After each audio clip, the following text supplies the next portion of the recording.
High, সবাইকে নতুন বছরের শুভেচ্ছা।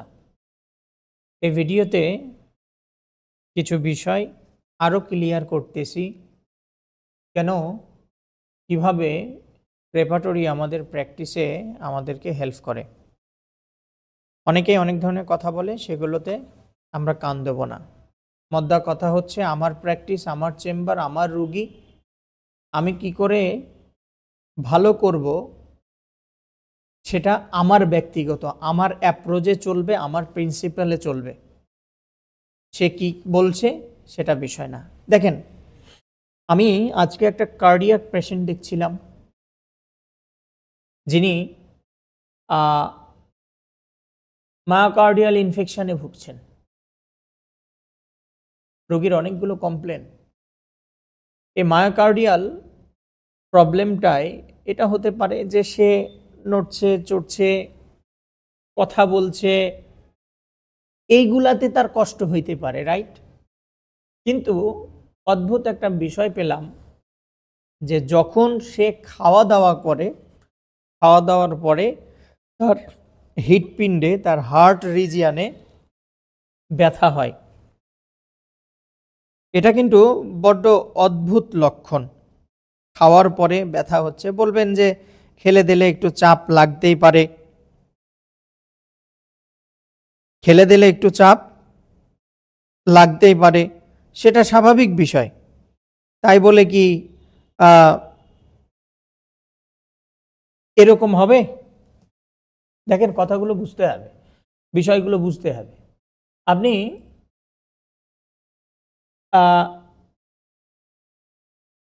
একটা ইয়াতে যান, আমরা হার্ট চ্যাপ্টারে যাব। এই যে হার্ট চ্যাপ্টারে আসলাম, আসার পরে আমরা যদি পেইন দেখি, কোথায় হচ্ছে? হার্ট রিজনে, HEART, হার্ট রিজন। তারপরে ইটিং আফটার। যারা অত্যন্ত ট্যালেন্ট তারা বলবেন আমাদের ডিজিটালিস মনেই ছিল, ক্যালিবাই মনেই ছিল, কিন্তু এই লিলিয়াম টিগলিয়ামকে মনে ছিল এমন কেউ বলতে পারবেন না। আবার ইন জেনারেলি খাওয়ার পরেই যাবতীয় কষ্ট বৃদ্ধি, সেই দিক থেকে অনেকে বলবেন যে লাইকোপোডিয়ামকেও আমাদের মনে ছিল। যাদের মনে ছিল, আছে, থাকবে, তাদেরকে স্বাগত জানাচ্ছি, শুভেচ্ছা জানাচ্ছি। আল্লাহ আপনাদের স্মরণ শক্তিকে এভাবেই রাখুক। কিন্তু আমার মতন যারা আছেন তাদেরকে অবশ্যই হেল্প নিতে হবে। দেখেন, প্রযুক্তি অনেক উন্নত হয়েছে, প্রযুক্তির মাধ্যমে অনেক কিছু। আমাদের এই হোমিওপ্যাথিতে যদি প্রযুক্তির ছোঁয়াটা লাগে না, তো হোমিওপ্যাথি অনেক দূর এগিয়ে যাবে। কিন্তু ওই যে আমাদের প্রিন্সিপাল, আর এই আর ওই আর ওই নাই তেই, এগুলা দিয়ে কর্মের থেকে বলার সংখ্যাই বেশি, ফলে আর হচ্ছে না। আমি এগুলোকে আজ থেকে পায়ের তলায় পিষে দিলাম। আপনার যা লাগে, যেভাবে লাগে, একমাত্র হারাম পন্থা অবলম্বন ছাড়া আপনি পানিতে ফুঁক দিলে যদি রোগী ভালো হয়, তা দিয়ে ভালো করতে হবে আপনাকে।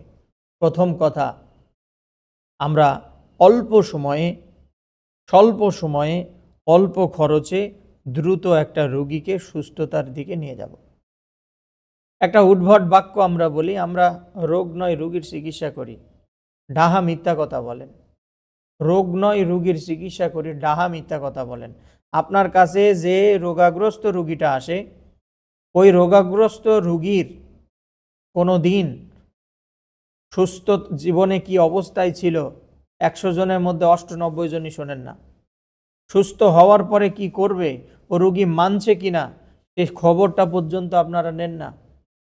তাহলে আপনি যখন রোগীর চিকিৎসা করবেন, মানে ওই মানুষের চিকিৎসা করবেন, তার মানে ওই মানুষ সুস্থ অবস্থায় যা ছিল তার বিপরীত যা হয়েছে তাই করতে হবে।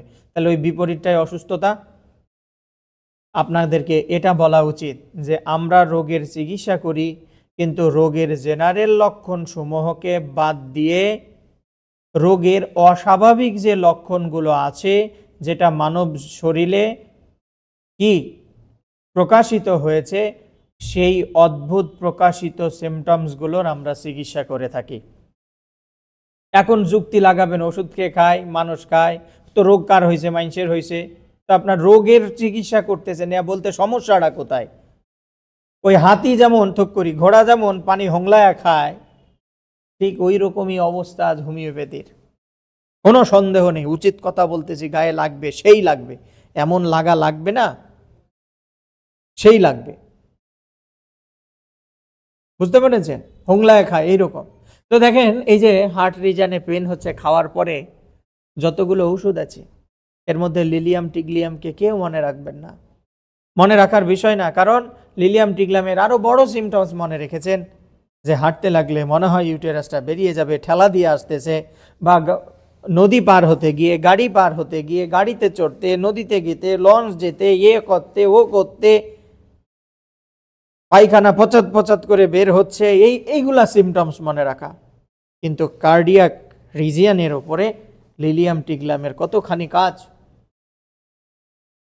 স্পেসিফিকভাবে খাবার দাবারের পরে এই কার্ডিয়াক রিজনে যদি পেন হয়, পেনের ধরন যদি কনস্ট্রিকশন পেন হয়, আমরা এখান থেকে নিই, তো এটা নিলাম, এবং এখানে আমরা আরেকটা পেন নিয়ে পেনের ক্যারেক্টার দিই। পেন CONS, এই যে কনস্ট্রিকশন, কনস্ট্রিক্টিং, আমরা দিব। আমরা যদি ইন জেনারেলিও দেখি CONS, এই যে টাইট অর কনস্ট্রিকশন, আমরা যদি নিই হার্ট রিজিয়ন, তিনটা রুব্রিক যদি নিই, কি দাঁড়ায়? লিলিয়াম টিগলিয়াম ওষুধ আসে, লিলিয়াম টিগলিয়াম ওষুধ আসে। পাশাপাশি আছে ক্যাকটাস, তারপরে আছে ডিজিটালিস, এরপরে আছে গ্লোন। ক্যাকটাস নিয়ে একটা কথা বলি, অল অ্যাঞ্জাইনা পেক্টোরিস, মানে হার্টের ঠুনকো একটা ব্যথা, হার্টের ঠুনকো একটা ব্যথা, first medicine cactus G, first medicine of anginal pain cactus G. 30 potency 2 ঘন্টা অন্তর অন্তর খাওয়ান, ও ব্যথা যদি ভালো না হয়েছে তারপরে আমাক কোয়েন। এখন যদি তার ব্লকটা 99% হয়ে গেছে, 97% হয়ে গেছে, মানে 95-এর উপরে চলে গেছে, তাহলে তো সম্ভব নয় না, বলেন? তখন তো সময় লাগবে। তাহলে ফার্স্ট অ্যাকুইট স্টেজের গুলো দেখেন, সবগুলো ক্যাকটাস জি। বলতে পারেন কার্ডিয়াক পেশেন্টের জন্য এই ক্যাকটাস জি একটা আশীর্বাদ স্বরূপ মেডিসিন, কোনো সন্দেহ নেই, কোনো সন্দেহ নেই। তো এখান থেকে এই ভিডিওর দ্বারা আমরা কি বুঝলাম? আমাদের যদি ম্যাথমেটিকার যথেষ্ট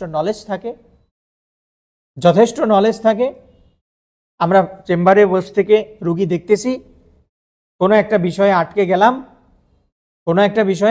আটকে গেলাম, কোনো একটা রোগের অদ্ভুত লক্ষণ রোগী বলতেছে, সেটা time modality, day modality, seasonal modality, periodical modality, concomitant, যেটাই বলুক না কেন, আমাদের ব্রেনে আসতেছে না। ওই সময় তাৎক্ষণিক আমাদেরকে হেল্প করবে যে ব্যক্তিটা, যে বস্তুটা, যে বইটা, সেটা হচ্ছে এই রেপার্টরি, সেটা হচ্ছে কি এই রেপার্টরি। তাই আমি যেমন প্রমাণ করছি, আমি আমার যুক্তি দিচ্ছি, আপনারা আপনার আকলটা দিয়ে প্লাস মাইনাস করেন, যে যারা এই রেপার্টরির এগেনস্টে কথা বলছে, টোটোপ্যাথির কথা বলছে, তাদেরটা ঠিক না এটা ঠিক, তাদের কয়টা কেস সলভ হচ্ছে, প্যাথোলজি পরিবর্তন হচ্ছে, আর আপনার কয়টা কেস পরিবর্তন হচ্ছে, প্যাথোলজি পরিবর্তন হচ্ছে। দেখান প্যাথোলজি পরিবর্তন হয়েছে, তাকে স্বাভাবিক জায়গায় নিয়ে এসে আমি দেখাচ্ছি, এই যে দেখো কিভাবে, এভাবেই সম্ভব। আশা করি ভালো লাগলো কথাগুলো। ধন্যবাদ।